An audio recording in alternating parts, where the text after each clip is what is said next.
বাংলাদেশের সম্পদ, মানুষের সম্পদ, শুধু ক্ষমতার লোভে তা আমি বিক্রি করে ক্ষমতায় থাকবো, সে বাপের মেয়ে আমি না।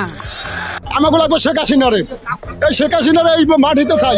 জনগণের সবাই আওয়ামী লীগ যার সারা দেশে যার এরকম চলতে থাকলে তো না মাঠে মোড়াই না আবার আন্দোলন করে শেখ হাসিনা আনবো। শেখ হাসিনা না হলে হার একটা গ্রুপ দুঃখ, হার একটা গ্রুপ দিয়ে খাড়া হরুক, আর পোলা দুঃখ নাইলে তো আমরা হার ভোট দিবো, হার ভোট দিব না কেউ রে।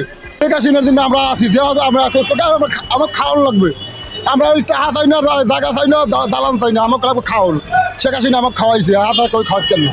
10টা আল্লাহর কসম করে গলা, যদি শেখ হাসিনা গায়ে হাত দেওয়ার চেষ্টা করে, আগে আমি আসাদ আলী জীবন দেবো, আমি আগে জীবন দেবো, তারপরে শেখ হাসিনা গাঁত হাত দিতে হবে।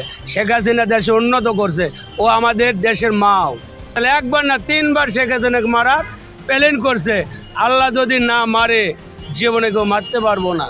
হাত্তরে এখন যে অত্যাচার শুরু করছে, এতে আমাকে রিস্কা ড্রাইভার গোয়ায় বাস, হাতে হারকিন। এটা উনি শান্তিতে নোবেল পেয়েছেন, আমরা অশান্তিতে জ্বলতেছি, কার কথা বলবো? যতগুলো রিক্সা চালক দেখছেন সবগুলো সেই ডক্টর ইউনূসের শোষণের শিকার। এরা কিস্তির জন্য তাদের এই দেশে তাদের জীবন নারবিশাপ। আমরা যে আমাদের যে ক্ষুদ্র ঋণের